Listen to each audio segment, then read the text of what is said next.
Bike নিবো না গাড়ি কিনবো, বাইক নিবো না গাড়ি কিনবো, বাইক নিবো না গাড়ি কিনবো। অরিন ভাই আসসালামু আলাইকুম। ওয়ালাইকুম আসসালাম স্বপন ভাই। ভাই কি অবস্থা? এই তো আলহামদুলিল্লাহ। বসো ভাই কনফিউজ আছি, 5-7 লক্ষ টাকার মধ্যে বাইক নিবো নাকি গাড়ি কিনবো, 2 চাকা না 4 চাকা, কোনটা ভালো হয় আমার জন্য? এখন এটা নিয়ে খুব কনফিউশন আছে। আর আমি ভাই গতদিন রাতে ঘুমাইতে পারি না, এটা ভাই একটু বলেন ভাই। কি বলেন? কিন্তু আপনার চেহারা দেখে তো মনে হয় না আপনি ঘুমান নাই। না ভাই আসলে ঘুমাই নেই ভাই, আসলে ঘুমাই নেই। আমি কি 7 লক্ষ টাকার 2 চাকার বাইক কিনবো নাকি 7 লক্ষ টাকার 4 চাকার সেকেন্ড হ্যান্ড গাড়ি কিনবো ভাই? আচ্ছা, এটাই কোশ্চেন আমার। এখন আগে প্রথমে বুঝতে হবে যে 7 লক্ষ টাকার মধ্যে যে আপনি 4 চাকা নিচ্ছেন ওটা ক্যাটাগরিটা কি থাকতেছে এটা আগে বুঝতে হবে। ক্যাটাগরি মানে ভাই যেমন আপনাদেরকে কিছু জিনিস দেখাই। আচ্ছা, যে আমরা কোন কোয়ালিটির বাইক বিক্রি করি, 5-7 লাখ টাকার মধ্যে আপনারা কোন ক্যাটাগরির বাইক পাচ্ছেন? এটা কি 7 লক্ষ? এটা 7,10,000। আচ্ছা ধরলাম 7 লাখ টাকায় ধরলাম। 7 লক্ষ টাকা 2 চাকা। 2 চাকা। তা আমি তো 7 লক্ষ টাকা দিয়ে একটা সেকেন্ড হ্যান্ড গাড়ি কিনতে পারি, কি লাগা বাইক কিনতাম না ভাই। কিন্তু 7 লক্ষ টাকা যে গাড়িগুলো পাচ্ছেন সেকেন্ড হ্যান্ড গাড়ি, হ্যাঁ গাড়ি কিন্তু কি সেকেন্ড হ্যান্ড। সেকেন্ড হ্যান্ড এটা নতুন, এটা ব্র্যান্ড নিউ, একেবারে ব্র্যান্ড নিউ। আচ্ছা, তো ওটা কোয়ালিটিটা কেমন হবে একটু চিন্তা করেন। 7 লক্ষ টাকার সেকেন্ড হ্যান্ড গাড়ি ভাঙাচোরা হবে? কি কি কোয়ালিটি পাচ্ছেন? প্রথম কথা হচ্ছে যে আপনি যে গাড়িটা কিনতেছেন সেই গাড়িটার কন্ডিশনটা কেমন থাকবে 7 লাখ টাকার মধ্যে, সেটাকে চিন্তা করতে হবে, চিন্তার বিষয়। হ্যাঁ, তারপরে হচ্ছে আপনি যে গাড়িটা যে মেইনটেনেন্স কস্ট ওইটা কেমন হইতে পারে, নষ্ট হয়ে গেল। ভাই গাড়িতে তো ভাই প্রতি বছর বলে রোড ট্যাক্স দেওয়া লাগে, হ্যাঁ ট্যাক্স টোকেন রিনিউ করতে হয়, রোড ট্যাক্স দিতে হয়, তো সেটার খরচটা অ্যামাউন্টটা কেমন সেটাও চিন্তা করেন। আর বাইকে কি প্রতি বছর দেওয়া লাগে না? যদি আপনি এটা রেজিস্ট্রেশন করার উপরে নির্ভর করে, যদি আপনি 2 বছরের নাম্বার করেন, আচ্ছা, সেই ক্ষেত্রে হচ্ছে আপনার প্রত্যেক 2 বছর অন্তর অন্তর মানে 2 বছর পর পর আপনার 3450 টাকা করে আপনি ট্যাক্স টোকেন রিনিউয়াল করবেন। আর গাড়িতে চিন্তা করেন বছরে বছরে কত দিতে হয়, কত বছর বছর কত? সিসির উপরে নির্ভর করে। আপনার 1200 সিসির জন্য এক রেট, 1500 সিসির জন্য এক রেট, তারপর হচ্ছে 2000 সিসি প্লাস হচ্ছে আরেক রেট। সিসি যত বেশি তত টাকা, তত টাকা। আচ্ছা, এমনও আছে যে আপনি ধরেন একটা আমরা যে ক্যাটাগরির বাইক বিক্রি করি, যেমন মনে করেন এটা ধরতে পারেন যে মার্সিডিজ বা প্রাডো, ওই কোয়ালিটির কিন্তু, তাই না? এটা হ্যাঁ ওই কোয়ালিটি। আচ্ছা, আমি 4 টাকার মধ্যে শুনলাম একটু বাইকটা একটু দেখাই। এটা এই বাইকে চললে বলে ভাই বিএমডব্লিউর একটা ফিল পাবো, এটা কি ভাই সত্য না মিথ্যা? না দেখেন 4 চাকার ফিলটা হচ্ছে একটু ডিফারেন্স, 2 চাকার ফিলটা হচ্ছে আরেকটু ডিফারেন্স। 2 চাকাতে কারা ইউজ করে? যারা এগ্রেসিভ প্যাশনেট তাদের জন্য হচ্ছে 2 চাকা। আচ্ছা, আর 4 চাকা কাদের জন্য? যারা মনে করেন যে ঠিক ওইভাবে কমফোর্টেবলি চলতে চায়, যে আমি 4 চাকা নিয়ে চলবো, তাদের জন্য। কিন্তু বিষয়টা হচ্ছে 7 লক্ষ টাকার মধ্যে আপনি কোন কন্ডিশনের 4 চাকা পাচ্ছেন আসলে সেটা আপনার ম্যাটার করে।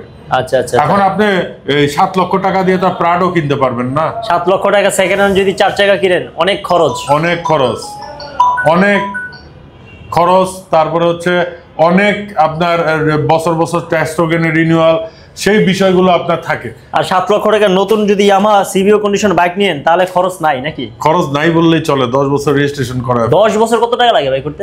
10 বছর হচ্ছে এটা কাস্টমাররা শোরুমে আসুক তখনই জানায়। মানে কাগজ আপনারাই করে দেন? আমরাই করে দিই। ভাই কেউ যদি ড্রাইভিং লাইসেন্স যদি দরকার সেক্ষেত্রে আলিফ করে দেয়? এটা অ্যাকচুয়ালি ড্রাইভিং লাইসেন্সটা আমরা করি না, কারণ ওটা একটু ভেজালা জিনিস। আর ড্রাইভিং লাইসেন্সটা বর্তমানে যে অবস্থানটা, বিআরটিএ খুবই অনলাইন, এখন অনলাইন সিস্টেম, নিজেরটা নিজেই করতে পারবেন, সেটাও আপনারা করে নিতে পারেন। আচ্ছা, আপনারা তো বলেন এটা 7 লক্ষ টাকা, এই বাইকটা কি ভাই, কোন মডেল, নামটা একটু বলে দেন। এটা হচ্ছে ইয়ামাহা R15M ইন্দোনেশিয়ান ভেরিয়েন্টের কার্বন ব্ল্যাক কালার বাইক। এটা 7 লক্ষ টাকা। 7 লক্ষ। এখন ভাই 7 লক্ষ টাকার নিচে সর্বনিম্ন কোন বাইকটা আছে সেটা নিয়ে দেখাবো আমরা। আমাদের যে আলিফ মোটর সিবিইউ কন্ডিশন বাইক, একেবারে সর্বনিম্ন বাইক, একেবারে সর্বনিম্ন যে বাইকটি সেটা হচ্ছে ওই MT-15। এটা ইন্দোনেশিয়ান। এটা কত ভাই? এটার প্রাইসটা হচ্ছে আপনার MT-15 ইন্দো ক্যাটাগরিতে সর্বনিম্ন বাইক হচ্ছে এটা। এটার আপনার দাম চাচ্ছে হচ্ছে 5,55,000 টাকা। মানে 7 লক্ষ টাকা থেকে 5,55,000 ইন্দো ভেরিয়েন্ট। ইন্ডিয়ান যদি হয়, ইন্ডিয়ান ওই যে মনস্টারটা, ওই যে মনস্টার, এই যে মনস্টারটা দেখতে পাচ্ছেন, ইন্ডিয়ানটা কত ভাই? ইন্ডিয়ান এটার দাম রাখা হয়েছে আমাদের আলিফ মোটরস 5,10,000 টাকা।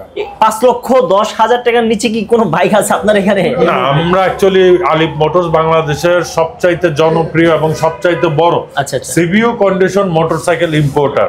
তা আমাদের ক্যাটাগরিটাই হচ্ছে 5,10,000 এর নিচে কিছু নেই। মানে আলিফ মোটরস আসতে হলে 5 লক্ষ টাকার নিয়ে আসতে হবে, মিনিমাম 5 লক্ষ টাকা নাকি? হ্যাঁ, নিয়ে আসতে হবে। 5,10,000 5 থেকে 7 লক্ষ টাকার মধ্যে তারা বাইকগুলো বিক্রি করে। আজকে আমরা অনেক ইনফরমেশন জানলাম, মানে আলিফ মোটরসে 5 থেকে 7 লক্ষ টাকা তারা কম দামে বাইক বিক্রি করে না। না, ওই যে অনেকে যারা কোশ্চেন করেন ভাই বাজাজ আছে কিনা, আচ্ছা আচ্ছা, তারপর টিভিএস আছে কিনা, টিভিএস আছে কিনা, আবার অনেকেই বলেন ভাই সুজুকি জিক্সার এসএফ আছে কিনা, স্কুটার আছে কিনা, তারপর অনেকে আপনারা আরেকটা চান এফজেডএস ভার্সন 2। আচ্ছা আচ্ছা, এগুলা নাই। তবে হ্যাঁ, স্কুটার লাভারদের জন্য একটা নতুন ইনফরমেশন দিতে যাচ্ছি। যারা স্কুটার নিতে চাচ্ছেন তাদের জন্য নতুন ইনফরমেশন হচ্ছে আমাদের আলিফ মোটরসে খুব তাড়াতাড়ি নতুন সংযোজন হতে যাচ্ছে স্কুটার আইটেম। সেটা আপনারা যেমন সুজুকি আপনারা বাকম্যানটা পেতে পারেন, ইয়ামাহা রেজেড আরটা পেতে পারেন। তারপর হ্যাঁ বাকম্যান পারবেন, মার্কেটে নাই মনে হয় এটা এখন নাই, কিন্তু বর্তমানে আমাদের কাছে কিন্তু খুব তাড়াতাড়ি অ্যাভেলেবল হতে যাচ্ছে স্কুটার আইটেম। যারা স্কুটার লাভার আপনারা, যারা আর কি লেডি বাইকার আছেন বা যারা জেন্টস বাইকার আছেন, সবাই এই স্কুটার গুলা রাইড করতে পারবেন। তো সেই জিনিসগুলো আমরা দিন দিন এটার ক্যাটাগরিটা বাড়ানোর জন্য আমরা সেই বিষয়টা নিয়ে কাজ করতেছি, এবং দ্রুত সময়ের মধ্যে ইনশাল্লাহ আপনারা আলিফ মোটরসে সেই স্কুটার আইটেম গুলো পেয়ে যাবেন। তখন আমরা বলতে পারবো 3 লক্ষ টাকার মধ্যে আমাদের কাছে বাইক আছে। সেটা তো বন্ধুরা আপনারা শুনলেন, আলিফ মোটরসে বর্তমানে 5 লক্ষ থেকে 7 লক্ষ টাকার বাইক আছে। এখন আপনারা গাড়ি কিনবেন 4 চাকার সেকেন্ড নাকি 2 চাকার নতুন সিপি কন্ডিশন বাইক নেবেন, আপনারা ডিসাইড করেন।